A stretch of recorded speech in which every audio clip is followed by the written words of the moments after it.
ओम तव कथामृतं तप्तजीवनं कविभिरीडितं कल्मषापहं श्रवणमंगलं श्रीमदाततं भुवि गृह्णन्ति ये भूरिदा जनाः।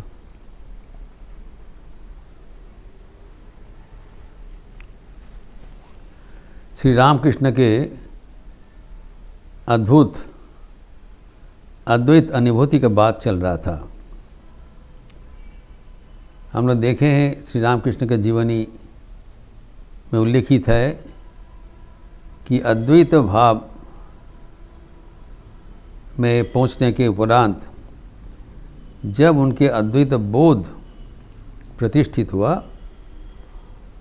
तब उसका दो फलश्रुति हुआ, टू कॉन्सिक्वेंसेस। एक अद्भुत उदार भाव जो कि धर्म का इतिहास में अभी तक दिखा नहीं गया है। सबको आह्वान कर रहे हैं, उदार आह्वान। भगवान तो जब भी अवतार लेते हैं तो उनके द्वार सबके लिए खुला रहता है। ईसा मसीह उदात्त आह्वान कर रहे हैं,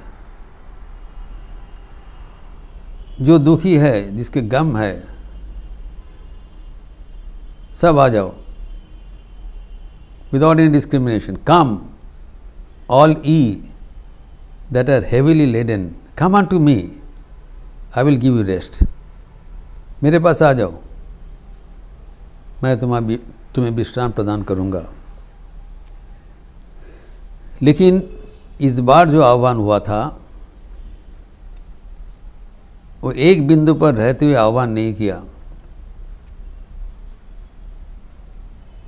प्रत्येक भवन के मंजिल में पहुंचकर उस भवन से आह्वान हुआ।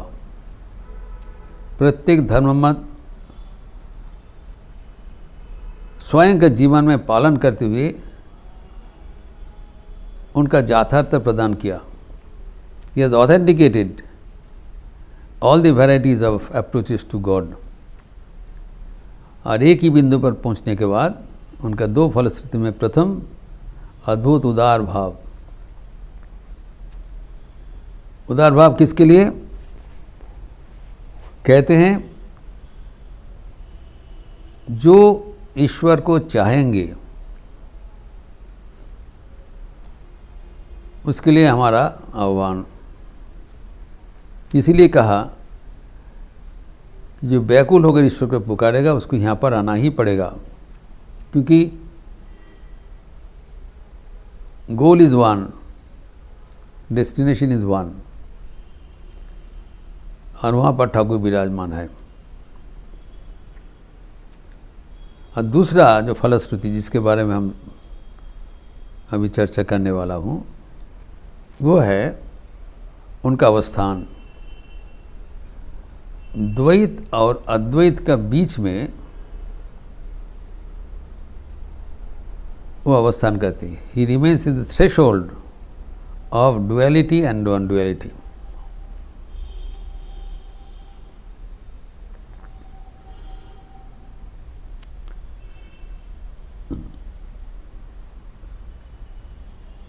ज्ञान एवं भक्ति का द्विमूर्ति में एकम भुवि राम कृष्ण।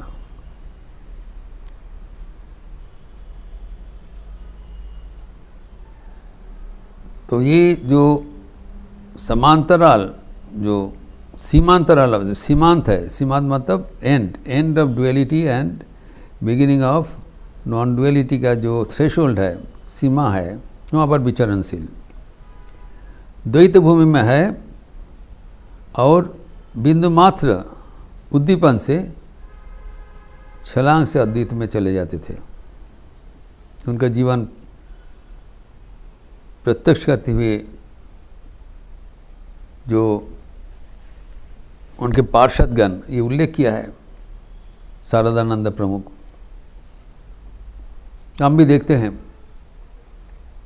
कोई अच्छा व्यक्ति देखा, कोई अच्छा दृष्टि देखा, कोई दर्शन हुआ, कि प्राकृतिक शोभा देखा, तत्काल छलांग मार के चले जाते थे। एवं वहाँ पर जाके वो अद्वैत अनुभूति होता था, द्वैत में अद्वैत अनुभूति। इसका कोई दृष्टांत से स्वामी शारदानंद जी यहाँ पर उल्लेखित किया है। 4 दृष्टांत दिया है लीला प्रसंग में।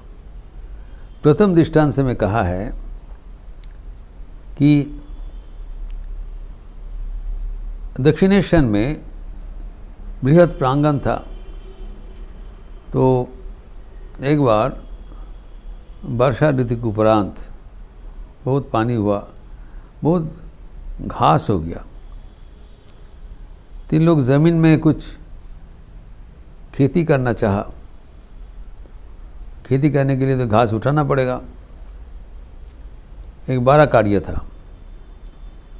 तो कोई घास काटने वाला आते हैं, वो घास काट के जानवर को खिलाने के लिए बाजार में बिकते हैं। तब यहाँ पर तो कह दिया गया जो चाहे आप जितना हो सके आप घास लेके जाओ। It's not sold, it is given so that it can be cleared without any cost। कोई खर्च नहीं हुआ, जो आते हैं अपने घास काट के ले जाते हैं, वो भी बेचकर कुछ पैसा मिलेगा उसको, यही कॉन्ट्रैक्ट है। तो एक बार एक घास काटने वाला को बुलाया गया, तो महाआनंद में, क्योंकि ये फ्री है, महाआनंद में घास काट रहा है। सुबह से शाम तक काटती चला, फ्री मिल रहा है। ख्याल नहीं है ये घास उनको ढो के लेना जाना पड़ेगा, ये ख्याल नहीं किया, वो काटती चला। तो शाम को हो गया था, वो घास का जो पोटला वो बोझ में बंधा है, लेकिन जितना बड़ा बोझ हो गया वो ढोना उनके पहुँच के बाहर है। तो महानंद में तो काटा था, ये सोचती हुए जा रही मिलता है फ्री, चलो। लेकिन अभी उसको लेके, अभी उनका आशा है इसको लेके बाज़ार में जाएंगे और उसको बेचकर कुछ उनको कमाई होगा और कुछ फ्रेश पौधा मिलेगा तो लेके आएंगे, इसी आशा से काट रहे हैं। जब हो गया तब वो बहुत प्रयास किया जो बोझ उठा के ले जाने के लिए, बारंबार प्रयास कर रहे, बारंबार वो व्यर्थ हो जा रहा है, लेकिन प्रयास छोड़ा नहीं। श्री रामकृष्ण दूर से ये नाटक देख रहे थे, प्रहसन। वो बेचारा, वो गरीब घास काटने वाला, तो बोझ उठाने में समझ, ये उनका दिमाग में नहीं हुआ ये उनके पहुंच के बाहर है, कुछ घास कम करके ले जाए। किसी हालत से ये उनको दिमाग में नहीं बैठ रहा है, वो करते चला। ये देखकर श्री रामकृष्ण मंतव्य किया, हे राम, ये तुम्हारा क्या आश्चर्य खेल है, क्योंकि ये घास काटने वाला के भीतर में पूर्ण ज्ञान विद्यमान है, सबके भीतर में है पूर्ण ज्ञान एवं पूर्ण बुद्धि विद्यमान है, लेकिन बाहर में कितने अज्ञान है, ये सामान्य व्यवहारिक ज्ञान भी नहीं है। क्या उनके लिए सामर्थ्य के भीतर है कि सामर्थ्य के बाहर है, और इतना कर भी लिया दोष बचत, तो उसको कैसे मैनेज करना है, इतना तक ज्ञान भी उसको बाहर में दिखाई नहीं पड़ रहा है, जबकि भीतर में पूर्ण ज्ञान है। ये सोचते ही उनके एक अद्भुत जो भावांतर हुआ मन में, ये राम तुम्हारा क्या विचित्र लीला है, भीतर में पूर्ण ज्ञान रहते हुए बाहर में तुम कितने अज्ञान हो। ये सोचते ही वो भावस्थ हो गए। He lost his external consciousness and went into a super conscious state।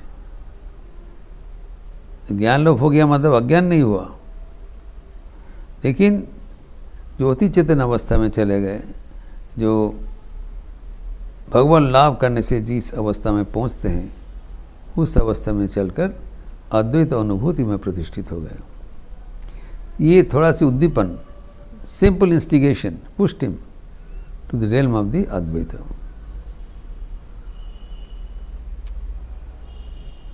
फिर द्वितीय उदाहरण में बताया कि वहाँ पर दक्षिणेश्वर में एक दिन देखा एक पतंग फोड़िंग, पतंग के पीछे किसी ने एक थोड़ा सा काठी उसको बांध दिया था, एक थोड़ा सा काठी उसका पीछे। तो उसी लेकर ही ये पतंग इधर उधर जा रहा है, कष्ट हो रहा है, क्या करे। तो इसको देखकर उनको पहले मन में बहुत कष्ट हुआ, ये बेचारा निरीह प्राणी है, इसको पीछे एक छोटा सा लकड़ी का टुकड़ा चूक दिया किसी ने, असहाय जीव है, कुछ कर नहीं पाया, बहुत कष्ट में है। थोड़ा देर बाद उनका अचानक दर्शन बदल हो गया। तब उन्होंने कहा, हे राम, तुम खुद ही तुम्हारा ये पीछे एक काठी लगा के अभी कष्ट ले रहे हो। Thine only is the hand that holds the rope that drags thee on. तुम चाहे तो नहीं होता, तुम खुद ही चाहा, खुद ही एक अवस्था में प्रतीत हो गया जहाँ पर कष्ट हो रहा है। ये बोलते ही उनका वो उच्च हास्य से फूट पड़े, burst into laughter। पहले कष्ट मिल रहा था, when he didn't realize the reason, when his mind was pushed to the अति चेतन अवस्था, super conscious state, then you could understand the secret of the existence। यहाँ पर आनंद ही आनंद है, जो आपद निरानंद है वो भगवान का ही खेल है। It is his sports। He has taken upon himself this enjoyable task in order to be happy। तब वो उच्च हास्य से वो फूट पड़े, he burst into laughter। ये उच्च अवस्था हम भगवद गीता में श्री कृष्ण ने उल्लेख किया है कि यंग ही न व्यथयन्ते ते पुरुषं पुरुषर्षभ सम दुख सुखम धीरम सोमृतत्वाय कल्पते। द्वितीय अध्याय का 15वां श्लोक है भगवद गीता में, 2nd chapter verse 15। यंग ही न व्यथयन्ते ते पुरुषम पुरुषर्षभ, हे पुरुषर्षभ, पुरुष श्रेष्ठ, जो दुख सुख में स्थिर रहता है, जो आघात एवं आदर दोनों में अचंचल रहता है, और वो धीर बनता है। धीर अवस्था होने से वो सर्वदा शांत रहते। He is not perturbed by any adversaries, apparent adversaries of the world. न व्यथयन्ते थे, कोई व्यथित तो होना। Seeing the pairs of opposite, pleasure and pain. पहले व्यथित हो रहे थे, सोचा ये कौन किया है, ये तो बड़ा निष्ठुर कार्य का है। कहते ब्रह्म भाई आपने खेल में ऐसी करके अपना लिया, कष्ट लिया। It was a voluntary acceptance of grief in order to enjoy life. Then he become a part of the enjoyment. ये उनका फर्क हुआ। तो अद्वैत बोध में जब प्रतीत हो गया तब चारों ओर आनंद ही आनंद है।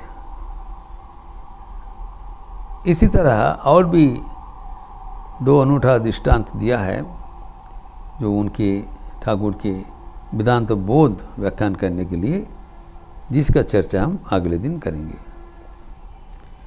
ओम शांति शांति शांति। हरि ओम तत्सत। श्री राम कृष्णार्पणमस्तु। अच्छा रहिए, स्वस्थ रहिए, आनंद में रहिए। नमस्कार।